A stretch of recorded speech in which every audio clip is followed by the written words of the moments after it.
I agree with your proposition that there is need for decentralization and Panchayati Raj ought to be strengthened so that there can be local governance.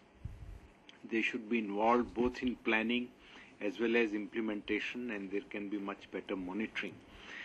But the experience of other states has been that the state governments have been extremely reluctant to delegate functions. And it's been mostly by way of tokenism that they have done it. Secondly, it has led initially at least to widespread corruption. And implementation has also been quite poor. If this is indeed the fate of Panchayati Raj in as in some other states, I mean, there may be rare exceptions of more successful experiments in other states, but if this is the case also in J&K, then I'm afraid it's going to lead to a lot of disillusionment. The second question that I'd like to ask, also because it has something to do with governance in general, it is of course anecdotal, but my own experience of J&K is that it's highly corrupt administration, and there is a lot of cronyism, and partly it's been because All India services have somehow been discouraged. You might be a rare exception who had important positions, but otherwise directly recruited All India service officers have been mostly marginalized, and it's the favorites who get the more important positions.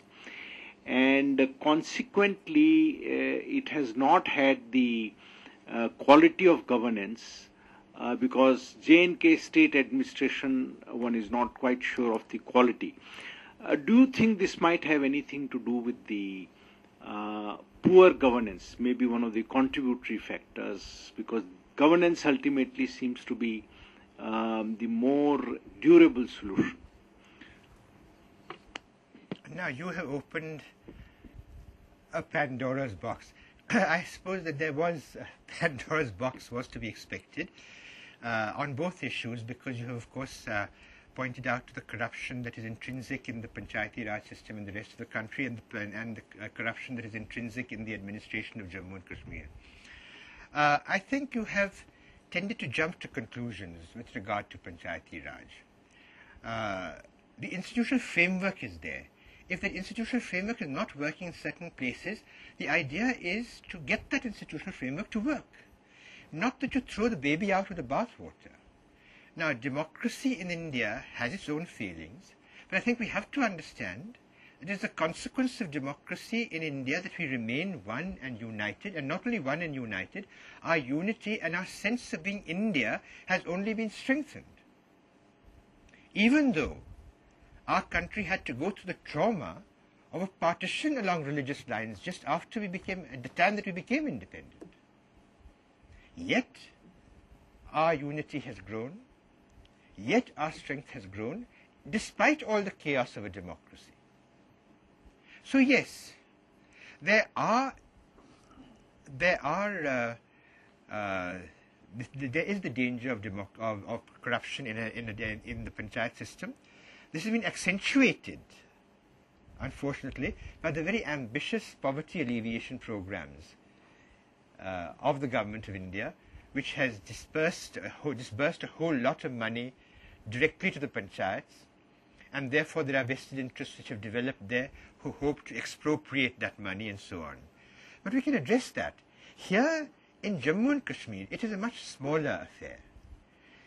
Even if there is corruption, and there will be, because as you say, there is governance at the level of there's corruption at the level of the government itself, so therefore at the lower level there will be that kind of thing. It will have to be carefully nurtured. The Panchayati Raj, the local self-government will have to be carefully nurtured. Instead of spending our time entirely on just, catching hold of young people who we suspect may be having sympathies which are not constructive, I think we should really focus on strengthening local government, self-government at the same time, which brings me to the second point, which also I would then refer to what I had said earlier. Unfortunately, it is true. It was not always true. When they started inducting the All India services into the state, this was only in the 60s that the All India services started being inducted into the state. And in the initial phases, a number of Kashmiri officers were in fact inducted into the IAS. But the first IAS officer who went to the state was R.K. Thakkar, who was in 1961. And I was in 1968, so we were one of the first lot of IAS officers there. At that time, the IAS officers carried a huge reputation, a very high reputation inside the state. They were looked up to, but they were also worthy of that. You would find in those early years officers who were conscious of the fact that they were IAS, that they had a mission to accomplish, so their integrity was usually unquestioned and unquestionable. Unfortunately, one of the lasting collateral damages, if I can call it that, of the insurgency of 1989 was that was lost, because there was no accountability. On the excuse of security requirements, anything was possible. Money was spent. There were projects which were never worked on, not even started, but were shown as having been built, completed, paid for, with not a penny having actually gone to the people. And what do you think the people would think of that? Unfortunately, a number of All India Services officers, not all I would have mind you, there were a number who retained their purity throughout that period. I was, of course, not there during that bad time, so I can't really claim to have retained anything at all because I was elsewhere. But there were those even under those difficult circumstances, and this includes people from within the state also, who actually retained their integrity throughout that. But unfortunately, more and more people succumbed. What is that state after the restoration of elected government is that it has never really become a proper democracy. The bureaucracy has developed a hegemony of its own. It is much more powerful than the political leadership. It is the bureaucracy which is running that state, not its political leadership, which is unlike what is happening in every other state. But of course, as you say, the bureaucracy itself has turned corrupt, and therefore, what is going to be the result? There is therefore need for change. But that need for change and the form it takes will have to come from within. And that will come, that is why I'm emphasizing the right to information, transparency and accountability, taken together with Panchayati Raj, not exclusive to it. Both things have to come together. So when you give the young people there the right to question, and let me tell you, the young people there are questioning. Many of the problems that you are finding now facing that state are because the young people are questioning and finding no answers. They're asking, they want to have answers, they're not, then there is no accountability there at all. So there's nobody giving them answers. There is no connect, even between the political leadership and the public. These means which I have suggesting to you, both Panchayati Raj, right to information, various Truth and Reconciliation Commission, if and when it comes, these are means of actually connecting with the people. And that, in my view, is a basic issue. Unless that is done, you will not have a solution. But, as I mentioned to start with when I was speaking, the time is ripe for that. It can be done.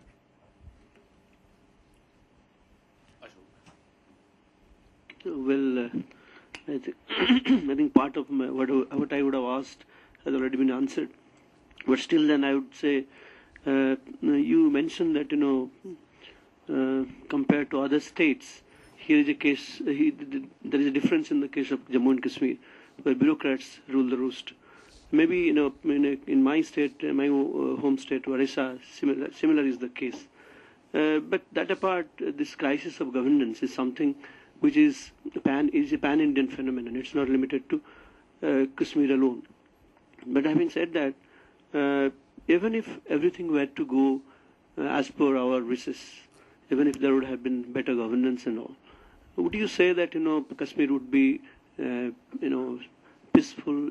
Would you say that the penetration, the influence of negative influence of Pakistan would be less? In addition to that, and I would like to ask another question: how would you compare and contrast the previous government, the PDP Congress alliance, with the present government in Kashmir? Thank you. I think you have touched the heart of the whole issue. I agree with you entirely.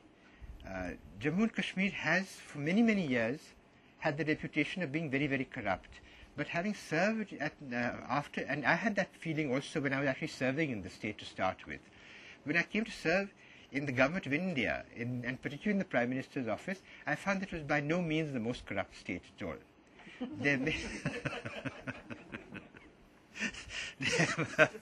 There were those, in terms of turnover, there were those which were much more corrupt. In terms of the number of people who were involved as percentage of the bureaucracy, maybe it could have been comparative. But the misgovernance is certainly an issue.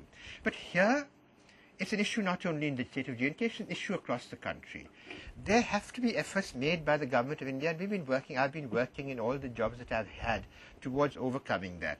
But here also, since this state is being given some special attention in terms of financial disbursement, in terms of deployment of the forces, in terms of so many things, we're spending a lot on that state.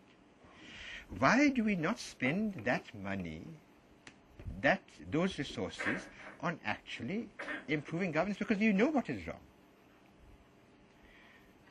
The lack of accountability, the civil service having become used to a lack of accountability in that state, which never happened in Orissa.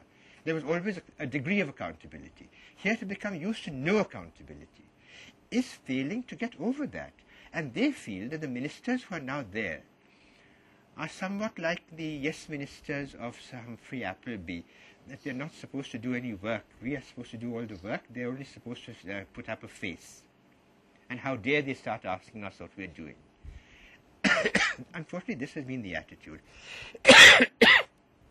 So you need a process that will have to come from its own political leadership. It's political and administrative leadership. Now, this can be done. Special programs can be arranged for them if necessary. But your systems should be such as to make them more accountable, more transparent, so that you have the participation of the public at every level of decision making, as you already have now at the level of the government of India. And I think I don't need to say anything more than the name Anna Hazare. The whole process of decision making has now become participatory, for better or for worse, at the highest levels of the government of India. But there it is not there, even at the lowest levels of the government of J&K. That needs to come. Now, you say that, okay, now we have a proper bureaucracy, you have a good government. How are we to ensure that that Pakistan, the influence of Pakistan, the negative influence of Pakistan, is not going to persist? There will always be a negative influence of Pakistan, even if we have, and I hope we have, a successful dialogue with Pakistan. We reach a settlement with Pakistan. We reach an understanding with Pakistan. Because in Pakistan, there is a strong element which is not going to reconcile so easily. And my purpose in mentioning what is happening in Afghanistan, also from there will be elements pouring in, and the developments internationally which are going to try and rock the boat so far as our position in Kashmir is concerned. The answer lies in robbing them of their basic and their most vital and lethal resource. That is the support of the people of Kashmir itself. The insurgency, mind you, had the widespread support of the people of the state of Kashmir, not Jammu and Kashmir, but what is the state of Kashmir, the region of Kashmir. It had widespread support. It had almost near universal support. That has frittered away. What then is what the Kashmiris is looking to at this stage? The Kashmiri today, and that is why I use the word Azadi there, is looking to Azadi. But then, that is where the issue lies. What does Azadi mean? I just touched upon that there, but I'll deal with it now. What does Azadi mean? You go and speak to the Kashmiris themselves. One failing has been that we've never addressed this issue with the Kashmiris themselves. But you go and speak to them. No two Kashmiris will tell you that the concept of Azadi is the same for either of them, for both of them. Some may say that, well, we'll be Azad if we become part of Pakistan, but that will be very few. There will be various descriptions of what Azadi means, including from their lawyers, their leading lawyers, like people like Zafar Khan and others who are their thinkers. Their concept of Azadi means nothing more, nothing less than freedom, which I think is the aspiration of every Indian. I also relish my Azadi. I can come, I can talk. Even being chairman of the National Commission of Minorities, I criticize the government that I feel their policies are not working in certain respects. That is Azadi. But is that the Azadi that the Kashmiris enjoy? You say, well, they're part of India. Why are they not enjoying it? They haven't enjoyed it. That is why I started with that Alexander Evans quotation. Unless they feel that they're free people of a free country, this problem will not go away. Our enemies or those hostile to India will always find ground over there, fuel for their fires. How is that to come? That can only come from thinking. And they must feel, therefore, that they're in charge of their own future, that it is their government which is working for them, that they are participating in that government. That is why my emphasis repeatedly on their participatory role. They must feel that. If they do not feel that, then they will not reconcile. Now, last year, in 2010, you had this major agitation, which talked in terms of the slogan there was repeatedly Azadi. And the slogans painted on the walls, on the roads and so was, India get out. Unfortunately, what has come to be understood as Azadi is that India should quit the state. But that is not necessarily a component of what they believe to be Azadi. And I will tell you why this feeling has come about.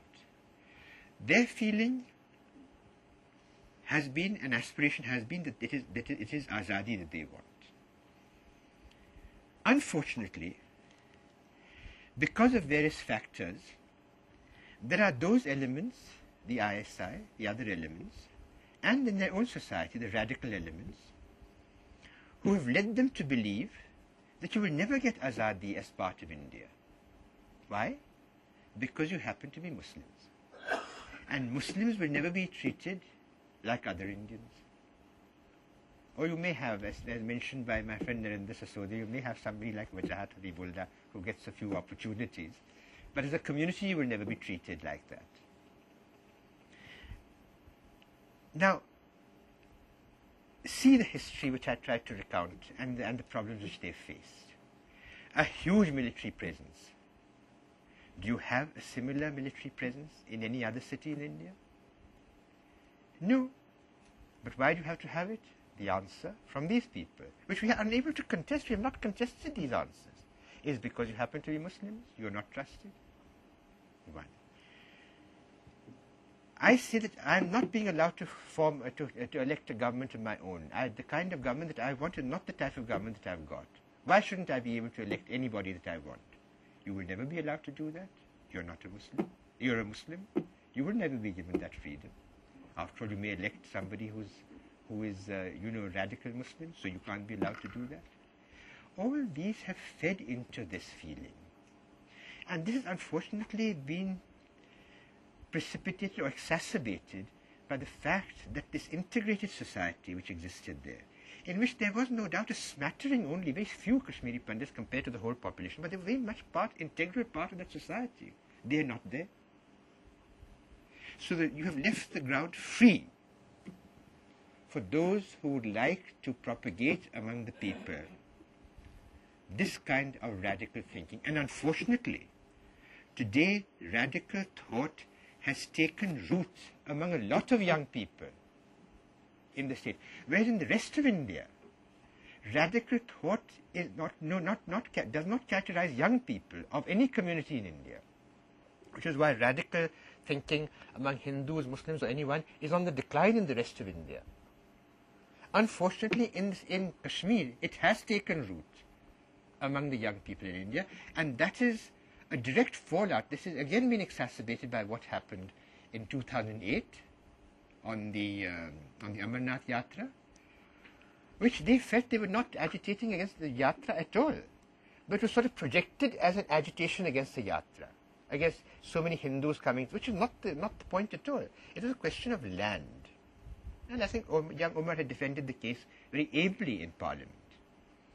But what happened in 2008?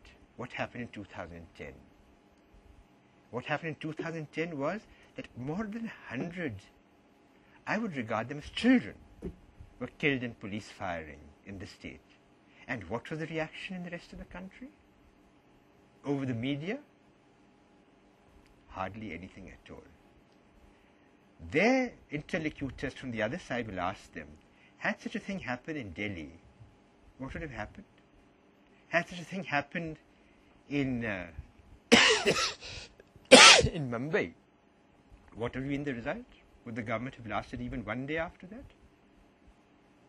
But why is it allowed to happen here and nobody even says anything? Because you happen to be Muslims. Now this is something that can be overcome and is easily overcome. When I started by saying that it is imminent, all that we have to do, in my view, all that we have to do is to make the people believe that they are free citizens of a free country, and that all the facilities which they see on the television and everywhere else of the freedom that is enjoyed by the Indians, Anna Hazare coming and virtually besieging Parliament, and then the government conceding what he says. All these things will be available to them also. And these are the various instrumentalities which I feel can be the instrumentalities. They're not my objective, that you simply have Panchayati Raj, you will solve the problem. You simply have autonomy, you've solved the problem. These are all means of achieving that objective. So we have more and more hands coming up, so maybe we have to rush through your answers. We won't have the pleasure of listening to that in detail. Thank you, Wajahat. I'm glad I came. I think one of the questions was asked, I was going to put it somewhat differently. The two aspects of the problem, external and the internal, and how inextricably are they linked. Can you tackle one without the other? And if you don't make progress on the external, then that external factor will not allow our internal situation to become stable or quiet. So the two are, in my view, inextricably linked. And since we are not making any progress on the external part, apparently there was some agreement, Musharraf, Manmohan, some years ago, but that is a non-starter now. So how much do you give emphasis on making a serious effort on the external aspect also, which in my view is only the LOC solution with plus minus? That's one question. The other is that you mentioned that several opportunities have been missed. You mentioned one, 1979. What were the other opportunities that we might have missed to make progress or settle this issue once and for all? And the third question is, what is your view on trifurcation of the state into 3 administrative units? Because I attended one event convened by these interlocutors, and that was an eye-opener for me, because the distrust and the hostility almost among the peoples of these 3 regions for one another was intense. I was quite shocked at the feeling in Jammu, for example. Because you say in India, when you take Kashmir, you only think of the valley. Valley is Kashmir for you, or just Jammu and Kashmir, state of Kashmir for you. But so is a trifurcation an answer at all to at least the internal aspect of the Kashmir problem? Thank you. Yes, if I can start with from the end, that Kashmir, you talk about Kashmir when you talk about the problem. But the problem, unfortunately or fortunately, has been in Kashmir. That is the source of the problem.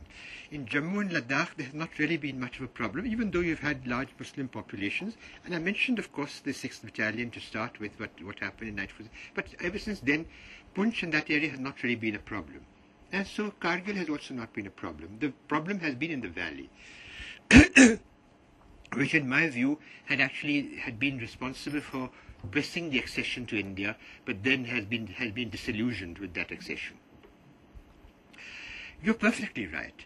I mentioned that opportunity particularly because I felt that with that opportunity in the 1970s, we could have come to some kind of a settlement without even involving Pakistan. Because Pakistan, to the extent that it could have been involved, was involved through a similar agreement and so on. Virtually, they'd got into a policy of hands-off. And Farooq had told this, Bhutto had told Farooq when he was coming back from England and went to call on him, he said that you come to your own settlement with India because what is theirs, what is ours. And therefore you come to some kind of a settlement. So therefore a plebiscite or something, if it had been held at that time, would probably have resolved the issue. But I would agree with you that now it is not going to be possible. Because I mentioned also here that they're so active even today. This feeling that is being generated and deliberately cultivated among the people of the state, that you're never going to be accepted as equal citizens in India because you happen to be Muslim. What is the source of that? The source is, of course, from across the border. Their agencies are there. There is also a very solid class of people whose sympathies lie there today, and they're within the government.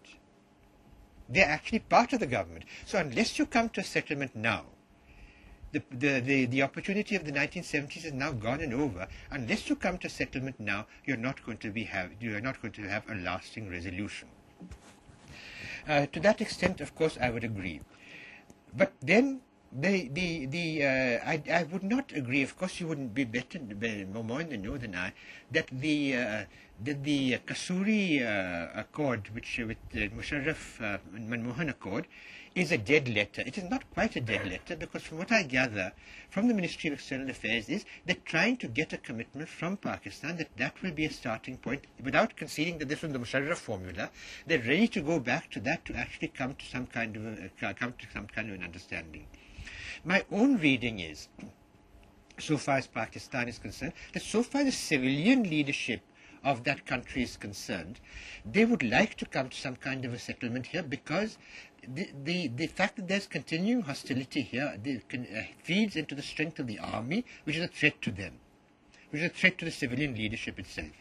And the radical elements inside their armed forces, of which, of course, the recent murder of our governor of the state is a very good manifestation, is something that is very troubling to them. And they're not coming out and condemning the murderer had very little to do with their feeling of any sympathy for the murderer, but more out of a fear that if they came out and said something, they would also be done in. So the point is that I think that there is a possibility of Pakistan working, but unfortunately Pakistan is in such a state of disarray that it is very difficult for them to really reach out and come to some kind of an understanding with us, with the result that, as you say, the dialogue between India and Pakistan is really just something that is on the face of it, and and they have a very pretty foreign minister of external affairs. But other than that, there's very little that has really happened in terms of the relationship between India and Pakistan. But I agree with you that there has to be some kind of, if we hope to have a lasting resolution.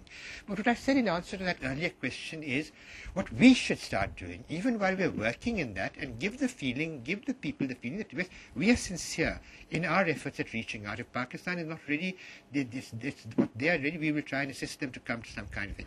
As we've tried to do on this, in the understanding with Afghanistan, we've tried to present it not as a threat to any third party at all, let alone Pakistan, but as a means of trying to help Afghanistan.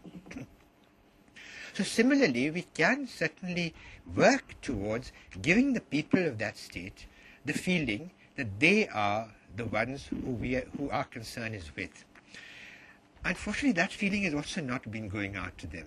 The feeling that has been going out to them is that they are needed, we need to keep them quiet so that we can come to settlement with Pakistan. Not the other way around, that we need to come to settlement with Pakistan so that we can serve the people of Kashmir better. This is not the feeling that the Kashmiris have. So the Kashmiris often have this feeling that India and Pakistan are fighting over us, fighting over our territory, and nobody takes into account our feelings at all. That is why you've had these demands by the JKLF and others that we should also be part of any dialogue between India and Pakistan. That is easily addressed. And I've spoken to these people about it also, including the separatist leaders, that you will also naturally, whatever settlement is there, but you have to come to some sort of settlement with India on your own. Even other than what settlement comes between India and Pakistan, and whatever settlement is there between India and Pakistan will not override whatever settlement you have with the government of India. But these are not two distinct tracts. They interlock, and there are various elements which need to be done. You said that you feel that the LOC is give and take is the answer. That is the beginning of the answer, in my view, because there has to be better movement, trade and commerce between the two sides, and reviving reviving virtually the Silk Route through Central Asia, because Baltistan and Gilgit are really more part of Central Asia than part of South Asia.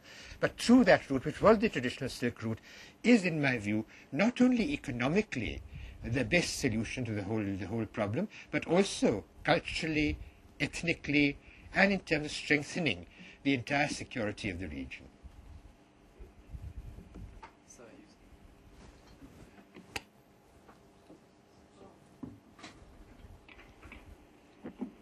My name is S.K. Bhutani. I'm a former diplomat.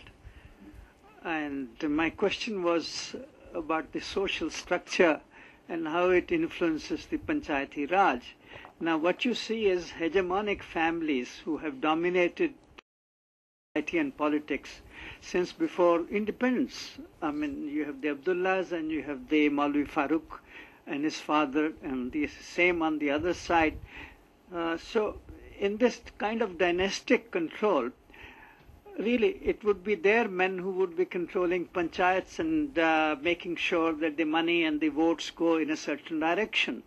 So how do we break out of this cycle, or do you think this is a beneficial part of this scene? No, thank you very much for that question. The point is, as I mentioned earlier, the Sheikh's support base came from the rural areas. The families, the hegemonistic families which have dominated politics in Jammu and Kashmir have all been urban. They have had an urban base. So they are unlikely. The Sheikh Abdullah himself, of course, had a large, but he went out to cultivate a rural base. He went out to cultivate a rural base by appealing to the Sufi tradition of Kashmir, which has a much wider outreach into the rural areas. In the urban areas have always had traditionally, particularly Srinagar city, has since the early 20th century had a very Islamist, I wouldn't call it that, but a more conservative, let us say a more conservative view of the religion. That is why the Sheikh went out of his way to cultivate the Sufi tradition, which he then projected as his means of connecting with the rural folk. That, unfortunately, now none of the three families has, which you mentioned. The Mufti family to an extent because he belongs to a rural area himself, but his support base comes from the urban areas of Anantnag district. The Mirwais, whose support base virtually is confined to the city of Srinagar. And the Abdullahs, who have, been largely part of the elite Srinagar society. So I do not see, in fact, I see the use of, earlier the municipal elections were held. Again, they were a non-starter. Again, they were highly praised for the fact that there was widespread participation. Lots of people came out and voted. But then, do you hear of the municipalities at all now? Because they have not been given the authority. Here also, unless they're given a whole structure of Panchayati Raj, the regional council, then the district council, then the panchayats, all working in one direction, you're not going to be able to have a resolution. Again, it will be a whole lot of organizations. You will say, we've got the panchayats, now they are in charge of the whole thing, and nothing will come of it. Because the same political leadership will continue to function. So therefore, you need to have further steps. The panchayat elections are only a beginner. And you will hear from many people that, no, now we've got everything is done. That is, everything is not done as a result of the panchayats have. But it's a necessary first step has been taken. Now let us go on from there. That is what needs to be done. We already have 4 questions in queue, so we may not have time for more questions. Krishnappa? My question relates to what happened last summer and the largely peaceful nature of those demonstrations. Sir, do you see this as a larger trend that the oppositional movement will seek out in the future, if it has to be successful, an integrative idiom of politics and largely peaceful movement, politics? Is there a future in that sense, or are we going to see the same that we have seen in the past repeat again, tragically? Well, that's a good question. And that also, I hope that will answer, I didn't answer that other question of yours, that where were the other opportunities? That was another opportunity.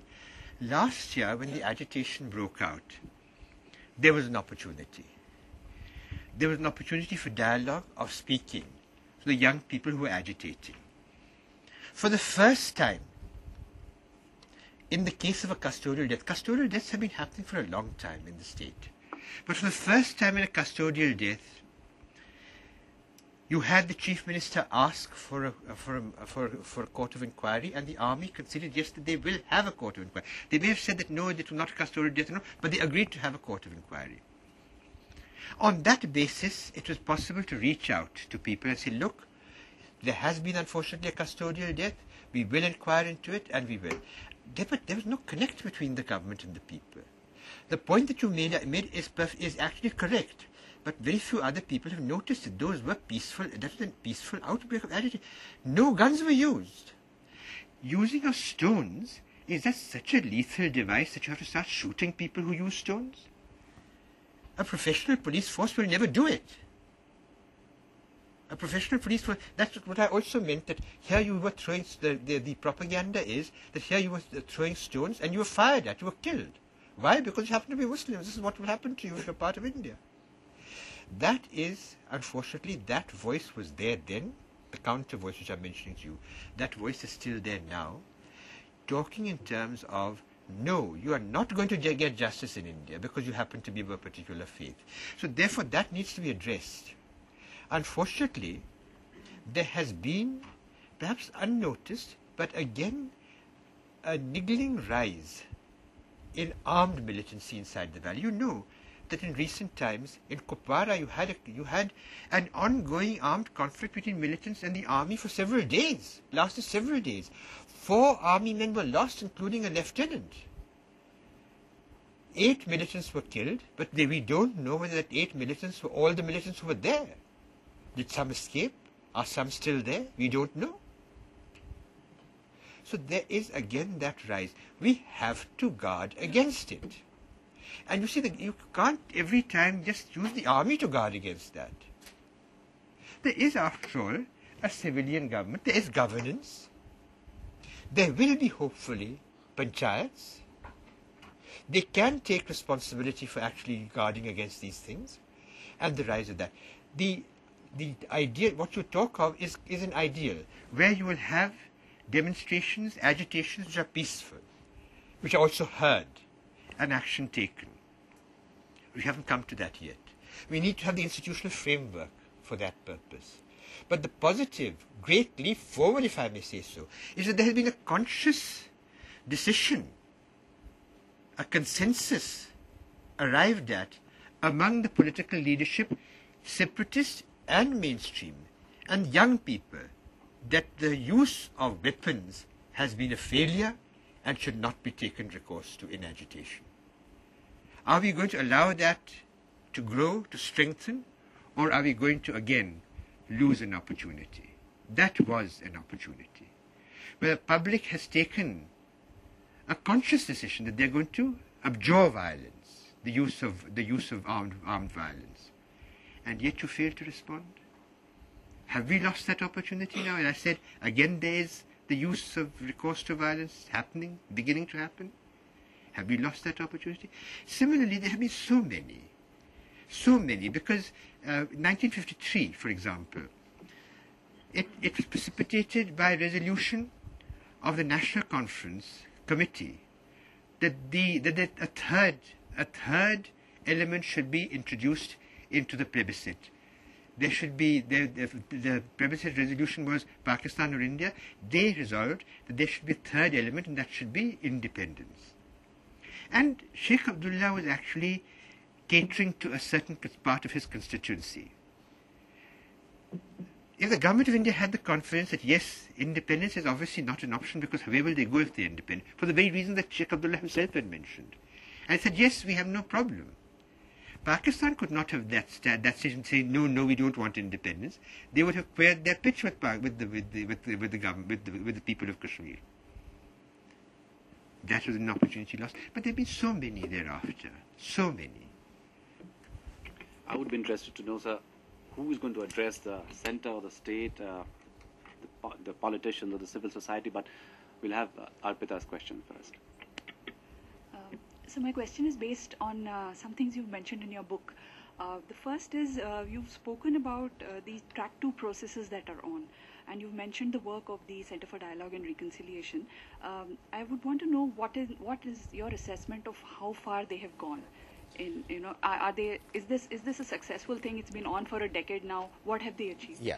And secondly, as part of this, one of the solutions that you mentioned is, of course, this creation of soft borders, linkages across the LOC, etc. You've also talked of investments in Jammu and Kashmir, I think specifically foreign investments. Do you think the international community is ready to invest there, given the situation, given reluctance of our own private sector to enter into Kashmir? If I may start with your last first, the international community also consists of a number, I think I mentioned some, a large number of Kashmiris who've done very well abroad.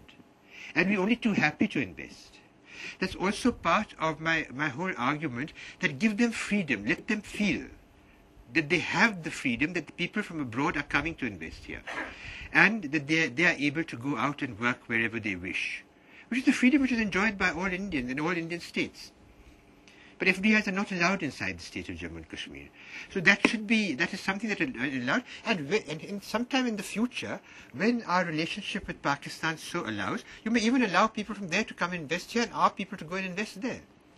Now that, of course, is a remote possibility, but certainly if the Kashmiris themselves, many of them are wealthy businessmen, and I know many of them personally because many of them are settled in the US. They want to come and invest here, but they are unable to. So this is one. The question you asked about CDR is an organization headed by Rajmohan Gandhi. It has been consistently holding these discussions, debates, and so on. It has a large number of people from across the border, people like Humayun Khan, the former Foreign Secretary of Pakistan, who have been attending their conferences, and Nana very much, Aziz, who is the former High Commissioner of Pakistan to India, Aziz Khan, a number of these people who are regulars. But they've also had people like General Karamat and others attending their functions here, mixing in their functions the people like General Malik from our side, talking about these matters. The people from that side have been coming and they get audience with the Prime Minister. The people from this side then go to the other side and get audience with Musharraf. In those days Musharraf, now with the new setup. With the Qureshi, they had gone and met Qureshi earlier, but they haven't. And so that process is ongoing. Have they had progress? Now, progress, I think, can only be assessed by when you come to some kind of a resolution. And that, of course, track 2 will not come to that. The resolution has to come only at the level of governments. But certainly, what they've been successful in doing is to keep people involved. Not only keep people involved, but people from all elements of the political leadership on this side, talking to people from all elements of the political leadership on that side, and therefore coming to certain conclusions regarding common ground. Now, specifically, of course, where they've come to a particular point where the Pakistani side says that no, there is no other solution now except the reunification of the state and its secession from India. But not secession to Pakistan, secession from India. And the other side is that no, there is a way, there is a via media between these two, that Pakistan and India continues with their role, but we enjoy freedom in our parts of the state of JNK, those that are there and those that are here. But also there's an understanding among people who belong to the Azad Kashmir side, or when POK refers to the whole thing, so Azad Kashmir is a particular part of what one refers to as Azad Kashmir.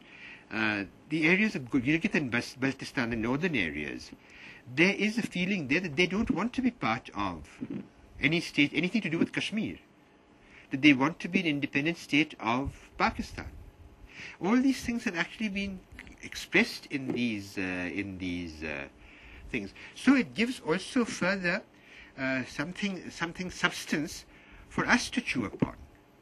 It is not only we who have this problem, which was mentioned by Mr. Khari Khan, of the problem between the regions, conflict between Jammu and Ladakh and Kashmir. Pakistan certainly has that also, between POK, Gilgit and Baltistan. They are very resentful of. They say that this is only such a small part of the state, and they are ruling. They are trying to rule over us. So. I think she was also intrigued by. This is his first book, and this is the re-edited and expanded book, My Kashmir. But I think she was asking me before you came why you say prospects of enduring peace in your first edition, and the second one you say dying of the light. So I can answer that question very readily. You will notice that the format of the two books is also somewhat different. The first book was more like a textbook. It is sort of formatted in that form by my editors who were the USIP. This is more of a descriptive work. And why I've called it The Dying of the Light is that you notice that I've taken recourse to poetry in the earlier one, but in the second one I've taken even more recourse to poetry. Unfortunately, I believe that much that was beautiful about Kashmir is now dying. Enduring peace, yes. And here I've said that it is even more now imminent, and it seems incredibly simple. But the relationship between the secular heritage of that state, the relationship between the communities, primarily the Muslims, the Pandits, and the Sikhs, that has been, I think, harmed to an extent that it will never really recover to that extent. I hope it will recover, but never to that extent. Where the Kashmiri Pandits actually had stood for the Kashmiris as a whole. They had spoken in the time of the Maharaja for the Kashmiris to the Maharaja, defending the Kashmiris. That division will never go.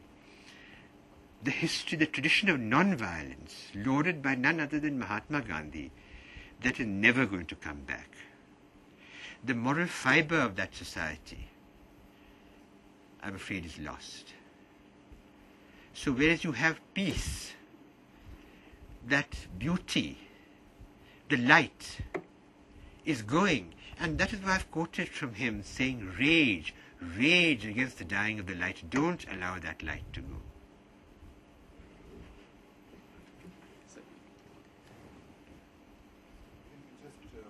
touched upon Gilgit-Baltistan, and that was my question, because there is this feeling of oppression in Gilgit-Baltistan.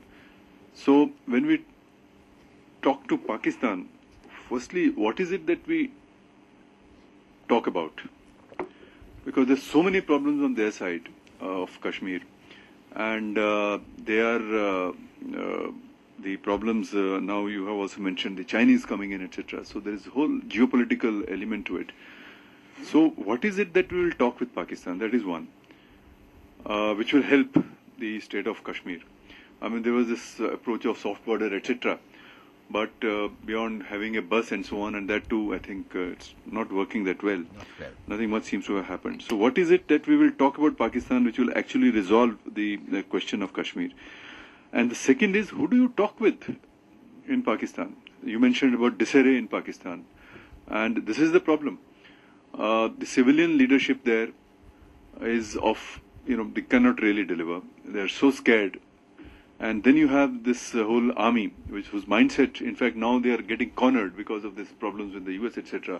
Now it's almost like a dangerous tiger which is caged, and one doesn't know how they will react. And then, of course, have the nuclear weapons and then the terrorism as an instrument of policy. So while we can maintain this facade of talking to Pakistan and perhaps engage in some kind of periodic meetings between the foreign secretaries, but there is really nothing much that we can talk about, and we also do not know. Do you think we should be talking to the military? Now, so far as we talk about Pakistan with regard to J&K is concerned, I think it's quite clear. We talk of opening up borders, yes, but not only simply of a bus service going this way and that way. We talk of a more cohesive and a comprehensive relationship between the two parts of Jammu and Kashmir. That means people coming and going, trade and commerce, primarily thrust on trade and commerce, because the binding forces of trade and commerce hopefully will help secure this thing. But we will also have to, of course, address the issue of China's presence in Pakistan-occupied Kashmir. That is dangerous to us because of the fact that I suspect that what will happen, when I was talking the detritus of Afghanistan, these people are going to come out from there once if it's settled, or even if it is not settled and the US really goes out of there, there will be this huge number of people, unemployed, young, not so young or whatever, unemployed malcontents from what is now Afghanistan and the northwest frontier province of Pakistan. Where are they going to go? Because Afghanistan, whichever government comes there, will want to see that they get out. Pakistan cannot have them. They will then start directing them towards the east. China will obviously not have them at all, because they have a problem in Xinjiang, and they will certainly not allow for these. So it will suit Pakistan, it will suit China to shift them downwards into India, and therefore I fear that is a real threat. I don't know if anyone shares this feeling, but I feel that is a real threat. So therefore we have to guard against that threat, and in our dialogue with Pakistan we will have to guard against it. Now, who to talk to? I had gone to Pakistan. I was in Pakistan at the close of December. So I had met up with a number of people, because it was the 90th birthday of a fairly close relation of mine, an uncle, who has enjoyed very high positions, very senior positions in the government of Pakistan, and he's also an army officer who's retired. You may have heard his name. He's called Lieutenant General Sahibzada Yaqub Khan. So he's also been foreign minister of Pakistan and so on. So, sorry? Well, that's right. He was. And his sister was married to my father's brother. So that is how he's related. So we have a lot of common relations and things. The families have been quite close. But it was in 90th, so I met him. He'd come down to Karachi. I was in Karachi. And I got the opportunity to talk to him in some detail. He had just read Jaswant Singh Ji's book on Jinnah, and was very appreciative of that work. But he was talking in a way which I had not heard from Pakistanis up to that point. And that was that now let us just agree that we are two separate nations, partition whether it was desirable, not desirable. Now it is over, long since past. We are two separate nations. We have to now, in the new world environment, particularly his reference was to the rise of terrorism and all these kinds of things, we have to be able to work together, because in the interest of both of us to work together. Why can't we develop a relationship, said he, where we cooperate in political, economic, and terms of foreign policy, and set aside any of these conflicting issues, including Jammu and Kashmir. So that is what we would certainly like to do, but I don't know. I mean, I don't know if I would certainly like to do, because I myself have never really reconciled to the idea of Pakistan having been created in the first place. But anyway, now I realize that it's a done deal. We can't do anything very much about it. But we can have a better relationship between the countries and so on. This was for his 90th birthday, that was attended by a number of very senior diplomats, former diplomats, army officers, and so on. And the conversation there generally, because the book of Mr. Jaswant Singh had come up for discussion there, was generally appreciative of the kind of idea of the countries now moving together. So the point that you make is also, on the face of it, correct, that a civilian government which is ineffective, an army which rules the roost. But there are thinkers in that country who have begun thinking in terms which they never thought before. And the terms which they never thought before are of better relations with India being the only means of resolving their own problems.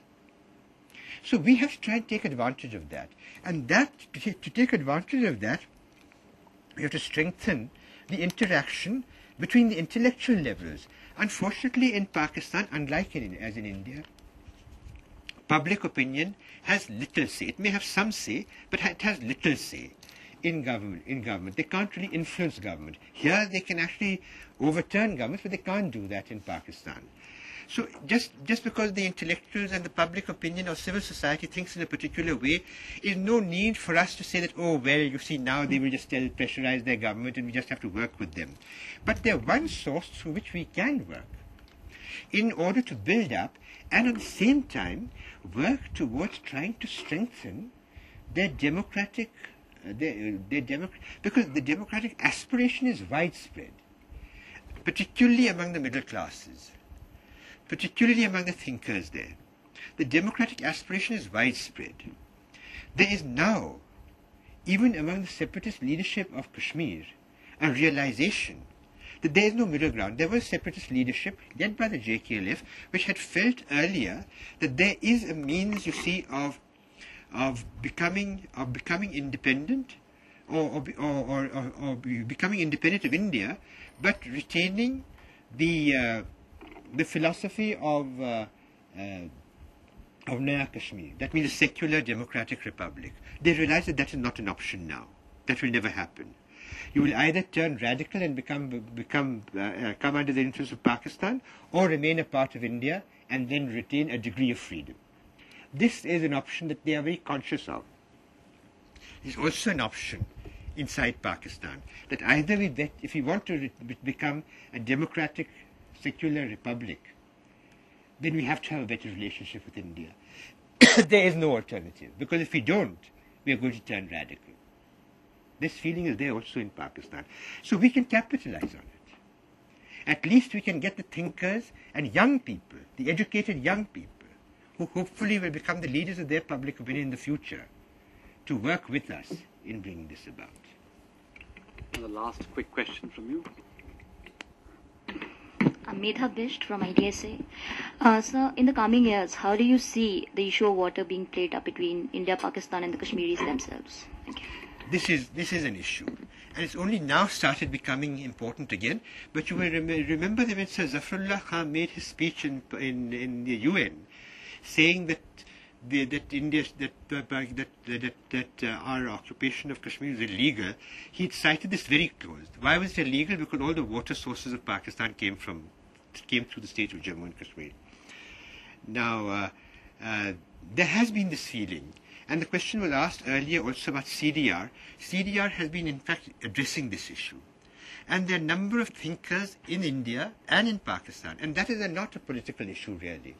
And there is an exchange of ideas on this. There's one positive side. One of the factors in which, in fact, we can talk to Pakistan and hope to come to some kind of a solution is also on this question of the sharing of Indus Waters Treaty, which in fact is not designed against any of the states. Although the Pakistanis tend to feel that it is targeted against them, the Kashmiris tend to now say that the Indian government has surrendered their rights in water to the Pakistanis, and so forth. But there is, in fact, it has tended to try and balance the requirements of both India and Pakistan. And it can still do that, provided the mechanisms provided under the Indus Waters Treaty itself are allowed to work, which means that cooperation in all matters on the use and supply of the water, of the Indus waters.